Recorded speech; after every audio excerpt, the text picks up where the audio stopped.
کہ لوٹ مار کے پیسے ہوں اور 3 دفعہ بندہ دن میں مٹن کھائے، وہ زیادہ ٹھیک ہے کہ بندہ 600 روپیہ دیہاڑی لے اور دوپہر کو اچار سے کھائے، شام کو چٹنی سے کھائے، سویرے دہی سے کھائے؟ زیادہ اچھا کون ہے؟ اللہ آپ کو خوش رکھے، اللہ آپ کو برکت دے۔ ہم نا غریب آدمی مایوس ہو جاتا ہے، اور غریب آدمی کو کہنا چاہیے میں غریب ہوں، لٹیرا تو نہیں نا، میں مزدور ہوں، میرے ہاتھوں پہ چھالے ہیں پر کسی کا خون تو نہیں نا میرے ہاتھوں کو لگا ہوا۔ اور بھائی دامان نے توکل کی یہ خوبی ہے کہ اس پر پیبند لگے ہوتے ہیں پر دھبے نہیں ہوتے۔ تھوڑا سا نا غریب آدمی کو چاہیے کہ مایوس نہ ہو، پریشان نہ ہو، پیار کرے، محبت بانٹے۔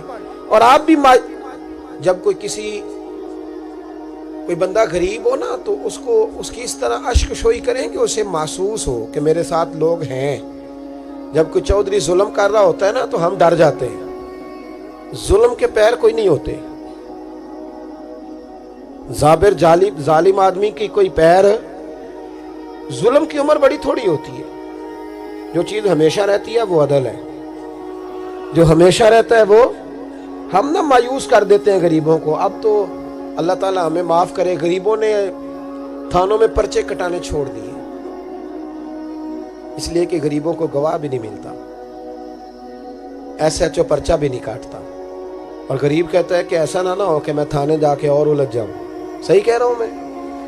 غریب تھانے جانے کو تیار ہے، یعنی 50-60 ہزار کی چوری ہو گئی تو لوگ مقدمہ ہی نہیں کراتے، وہ کہتے ہیں اس سے ڈبل تو پرچہ کٹانے پہ لگ جائیں گے۔ یہ ظلم ہے، اور یہ نقصان غریب نے غریب پر کیا ہے۔ اگر غریب تھوڑے کٹھے ہو جائیں نا، یہ جو بادشاہ بنتے ہیں نا، یہ امیروں کے بنانے سے نہیں بنتے۔ ان کو کون بناتا ہے؟ وزیر اعظم۔ تو اگر غریب کسی کو وزیر اعظم بنا سکتی ہے تو ظالم کا گریبان بھی پکڑ سکتے ہیں۔ آپ ایک دوسرے کے ساتھ کھڑا ہونا سیکھیں غربتوں میں۔ سنو، ابن اسحاق نے بھی لکھا ہے، ابن الشام نے بھی لکھا، البدایہ والنہایہ میں بھی ہے۔ کچھ تو لوگ 1-2 کر کے مسلمان ہوئے نا، کچھ قبیلوں کے قبیلے مسلمان ہوئے۔ بنو عراش ایک قبیلہ تھا، اس کا ایک شخص مسلمان ہوا، پھر سارا قبیلہ مسلمان ہوا۔ وہ کہتا ہے میں نا مکہ مکرمہ آیا، یہ وہ دور تھا جب نبی پاک علیہ السلام نے ابھی اعلان نبوت فرمایا تھا، اور وہ اسلام پر غربتوں کے دن تھے۔ سارا مکہ جب جتھا ہو جاتا ہے پھر تو بندے کی بڑی بات ہوتی ہے نا، اور جب 1-2 سنگی ہو تو پھر مشکل ہوتا ہے۔ غربتوں کے دن تھے۔ کہتے ہیں میں مکے آیا، میں چھوٹا سا کاروباری تھا، بیوپاری تھا، تاجر تھا، میں گاؤں سے جانور خریدا کرتا تھا، شہروں میں بیچا کرتا تھا۔ کہتے ہیں میں نے نا 2 اونٹ یا 2 گھوڑے، مختلف کتب میں مختلف لفظ ملتے ہیں، کہتے ہیں وہ 2 اونٹ میں گاؤں سے لایا، مکے میں نے بیچنے تھے۔ جب میں مکے پہنچا تو پہلی ملاقات ہی ابو جہل سے ہو گئی۔ مجھے کہنے لگا یہاں ایک شخص نے دعویٰ کیا نبوت کا، اس کے قریب نہیں جانا۔ کہتے ہیں میں نے کہا یار مجھے تو پتہ بھی نہیں تھا، یہ تو تعارف تم نے کرایا ہے۔ تو کہنے لگے ان کے قریب نہیں جانا۔ کہتے ہیں میں بڑا کم دائیں بائیں تو آتا تھا، مکے میرا کم آنا جانا رہتا تھا، قریب نہیں جانا۔ میں نے کہا چلو نہیں جاتے۔ کہتے ہیں اسے اونٹ پسند آ گئے، اس نے خرید لیے۔ میں نے کہا پیسے؟ تو کہنے لگا کل دے دوں گا۔ اگلے دن میں اس کے گھر لینے گیا تو کہنے لگا کل دوں گا۔ ہوٹل بھی نہیں ہوتے تھے، پردیسی بیچارے، بڑے ان کے لیے مشکلات ہوتی تھی کسی دوسرے شہر میں رہنا۔ کہتے ہیں میری کل جمع پونجی بھی وہی تھی جو میں نے لگا دی۔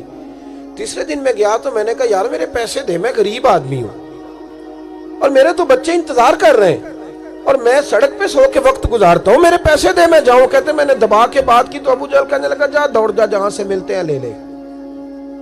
کہتے ہیں پردیس تھا، انشاءاللہ پردیسی کوئی بھی نہ تھی بھی، ککھ جنا تو پارے۔ کہتے ہیں کہ میں پریشان ہو گیا کہ یہ کہتا جا دوڑ جا۔ میں کانپنے لگا۔ میں نے لوگوں سے پوچھا چودھری کہاں بیٹھتے ہیں، سردار کہاں؟ انہوں نے کہا حرم مکہ میں جو ٹولیاں بنا کے بیٹھے ہیں وہ ہمارے سردار ہی ہیں۔ کہتے ہیں میں وہاں پہنچا، اتبا، اتیبہ، شیبہ، اخنس بن شریح، ابو سفیان سب بیٹھے تھے۔ میں قریب گیا، میں نے کہا مکے کے سردارو میں تمہارے شہر میں لٹ گیا، میرے لیے مشکل بن گئی۔ کہا کیا ہوا؟ کہنے لگے ایک آدمی نے مجھ سے 2 اونٹ خرید لیے، وہ میری کل کمائی تھی، پہلے تو آج کل کرتا رہا، اب کہتا ہے جا دوڑ جا، کچھ نہیں ہے، میری مدد کرو۔ کہتے ہیں اتبا بولا، کہنے لگا کس کی طاقت ہے ہمارے ہوتے ہوئے تیرے پیسے دبا جائے؟ کہتے ہیں جب اس نے یہ کہا تو میرے اندر امید کی کرن چمکی کہ میرے مل جائیں گے۔ کہتے کون ہے بتا؟ میں نے کہا کہ ابو جال، کہتے اس نے ساتھ ہی نا گردن جھکا لے، کہنے لگا اوہو وہ تو بہت بڑا گنڈا ہے، تو کہاں الجھ گیا؟ وہ تو پیسے نہیں ملتے، کہتے ہیں اب تو میرے پاؤں تلے زمین نکل گئی۔ یہ تاجر نا جب ڈوبتا ہے تو خودکشی کرتا ہے معاذ اللہ، اس لیے کہ جب کسی انسان کی کل پونجی، ایک تاجر کے ساتھ بہت سارے لوگ وابستہ ہوتے ہیں، یہ دولت کی محبت نہ سمجھیں، اس کو بہت بڑا الجھاؤ ہوتا ہے۔ اور ہمارے ہاں جب لوگ عروج پہ ہوتے ہیں تو سجن بھی بڑے ہوتے ہیں، اور جب انسان ڈوبنے لگتا ہے تو اس کا ہاتھ بھی کوئی نہیں تھامتا، ساری عمر یہ آٹا گد ہے، لکھاں کیتے نہیں پیڑے، وقت آیا ہی تے محمد بخشا کوئی نہیں ہو بیٹھا نیڑے۔ آپ کو پتہ ہے کوئی قریب بھی نہیں آتا غربت کے دنوں میں، کہتے ہیں میں کانپنے لگا، اب میں کیا کروں گا، میری بیٹیاں میرے بچے تو روئیں گے۔ ادھر دیکھنا میری طرف، کہتے ہیں سامنے نا بیت اللہ شریف کے ساتھ ٹیک لگا کے آمنہ کے لال بیٹھے تھے، سادہ سا لباس، سادہ سا، حضور نہ کوئی تسبیح پڑھ رہے تھے۔ عتبہ نے معاذ اللہ ثم معاذ اللہ نقل کفر، کفر نہ باشد، پھبتی کسی مذاق کیا، کہنے لگا وہ جو بیٹھے نا وہ تیرا مسئلہ حل کر سکتے، وہ کہتے اس نے یہ کہا اور باقی ہنسنے لگے۔ مجھے سمجھ نہ آئی کہ بھیجتے بھی ہیں اور ہنستے بھی ہیں، انہوں نے تو معاذ اللہ مذاق کیا نا کہ آج کل تو بڑا سارا مکہ مخالف ہے، تو وہ کیسے جائیں گے، اور ابو جہل سب سے بڑا مخالف ہے۔ کہتے میں نا آہستہ آہستہ قریب گیا حضور کے، غریب آدمی ڈرتا ہے نا بیچارہ، وزیروں سے بھی پیروں سے بھی کامتا رہتا ہے۔ کہتے میں آہستہ آہستہ قریب گیا اور پیچھے جا کے بیٹھ گیا۔ میرا دل تھا کہ وہ فارغ ہو کے میری طرف دیکھیں گے، تب میں ڈر رہا تھا، سہم رہا تھا، لیکن کہتے میں قربان جاؤں، ابھی میں پورا بیٹھا بھی نہیں تھا کہ مدینے کے چاند نے میری طرف رخ پھیر لیا۔ حضور نے رخ پھیرا اور کہتے ہیں دو جملے نبی پاک نے کہے تو مجھے یوں لگا جیسے پردیس میں مجھے میری ماں مل گئی ہو۔ کہتے ہیں دو جملے، میں کھل کے رویا، دو جملے صرف۔ پہلا جملہ محبوب نے فرمایا پردیسی لگتے ہو، اور دوسرا فرمایا پریشان لگتے ہو۔ ایک واری میریاں اکھیاں چوں اونا نے اتھرو پونجے سن، ہن تے چسکا پہ گیا رونے دا، ہن تے چسکا پہ گیا رونے دا، تے ہر ویلے آہو زاری دا۔ کہتے ہیں نبی کریم علیہ السلام نے جب پوچھا تو میں رویا۔ میں نے کہا محبوبہ میں آپ کو جانتا تو نہیں، پر پردیس میں لٹ گیا ہوں۔ کہتے ہیں میں رونے لگا تو حضور نے فرمایا چپ کر، رونے کی بات نہیں، میرے کاندھے پہ تھپکی دی، فرمایا پریشان نہ ہو۔ پہلا ہی جملہ، پوچھا بھی نہیں کام کیا ہے، یہ بھی نہیں بتایا مسئلہ کیا ہے، محبوب فرمانے لگے چپ کر، آنسو پوچھ لے، جیسے تو کہے گا نا ویسے ہی ہو جائے گا۔ وہ بریلی کے امام بولے اور فرمانے لگے غم زدوں کو رضا مجدہ دیجئے کہ ہے، غم زدوں کو رضا مجدہ دیجئے کہ ہے، بے کسوں کا سہارا ہمارا نبی، سب سے اولا ہو آلہ ہمارا، سب سے بالا ہو آلہ ہمارا نبی۔ کہتے ہیں نبی کریم علیہ السلام نے فرمایا جیسے تو کہے گا ویسے ہی۔ کہتے ہیں پھر حضور نا میرا بازو پکڑا اور گھر لائے، تعلق نہیں پوچھا، رشتہ نہیں پوچھا، کام نہیں پوچھا۔ پھر حضور نے مجھے چٹائی پہ بٹھایا، میں کئی دنوں کا بھوکا تھا، دلوں کے حال جاننے والے رسول نے مجھے سرکہ دیا، کھانا دیا، شہد دیا، دودھ پلایا۔ جب میں سیر ہو گیا نا اور کچھ مجھے تسلی ہوئی تو فرمانے لگے بتا تیرا مسئلہ کیا ہے۔ میں نے کہا یا رسول اللہ صلی اللہ علیہ وسلم 2 اونٹ بیچے تھے، حضور کو جانتے نہیں ابھی تک، وہ 2 اونٹ بیچے تھے، خرید لی ابو جہل نے، پہلے تو آج کل کرتا رہا، اب کہتا ہے دوڑ جا کوئی نہیں۔ حضور پردیس میں لٹ گیا ہوں، سرداروں کے پاس گیا ہوں تو وہ کہتے ہیں وہ تو سب سے بڑا گنڈا ہے، وہ تو نہیں دے گا۔ کہتے ہیں میں نے بڑی باتیں سنائی تو محبوب نے ہلکا سا جملہ، ککھ سواد نہیں مشری اندر، اساں کھنڈا میں چکھ ڈٹھیاں، اینا ساریاں شیواں نالوں گلاں سجن دیاں مٹھیاں۔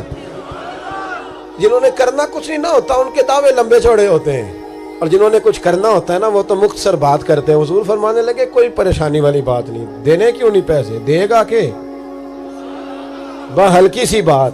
حضور فرمانے لگے چل میں تیرے ساتھ چلتا ہوں۔ یہ کونسلر صاحب کبھی رکا بھی لکھ دیں تو ان کی مہربانی، اور ٹیلی فون کر دیں تو پھر تو وہ کہتے ہیں 3 سال کا احسان تیرے اوپر چڑھ گیا ہے، تو میں نے پورا ہی فون کر دیا تیرے نام کا۔ حالانکہ جب ووٹ لینے آئے تھے تو کہتے تھے میں قوم کا خادم ہوں، اور پھر یہ قوم کا غریب آدمی دروازے پہ جا کے بیٹھتا ہے تو پتہ چلتا ہے چودھری صاحب ٹوتھ پیسٹ کر رہے ہیں، پھر پتہ چلتا ہے بریڈ ٹھنڈا ہو گیا تھا تو گرم ہونے گیا، پھر پتہ چلتا ہے کہ گاڑی باہر آ کے پوچھتے ہیں گڈی کرائی یا، شرم کرو، شرم کرو. وارث شاہ مان کری نہ وارثانہ, رب بے وارثہ کر کے مار دیں. اگر اللہ نے تمہیں اعزاز دیا تو غریبوں کو رول کے مارو گے؟ شرم نہیں آتی؟ کل تک کہتے تھے قوم کے خادم ہیں, آج اسی قوم کا یہ حال کرتے ہو. تمہیں حساب دینا پڑے گا صبح قیامت, اللہ تم سے پوچھے گا.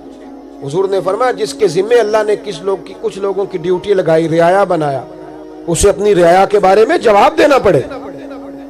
کہتے ہیں نبی کریم علیہ السلام نے فرمایا چل میں تیرے ساتھ چلتا ہوں, قربان جاؤں. کہتے ہیں نبی کریم نے نظریں جھکائی ہیں, سادہ سا امامہ, سادہ سا لباس, اور سارے رستے میں باتیں کرتا رہا, پر حضور نہ ہلکا ہلکا میری طرف دیکھتے پر بولتے کچھ نہیں.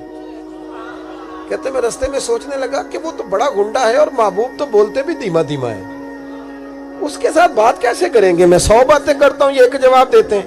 آپ کو بتائیں ہمارے دور میں تو آپ کسی کے پاس بھی بیٹھ جائے, بندہ بولنا نہیں کوئی نہیں دیتا. ایسے لگتا ہے کہ ساری دنیا ہی سیانی ہو گئی ہے. تو ایک شخص مجھے بڑی باتیں ایک دن بتانے لگے, کہنے لگے پاکستان اور پھر ہمارے ملک میں تو ہر بندہ کہتا ہے جی میں آپ کو اندر کی خبر بتاتا ہوں. میں کہتا ہوں رہنے دے یار, تو اتنی بات کر جتنی کا تجھے پتا ہے, کس چکر میں ہم الجھ گئے. یوں لگتا ہے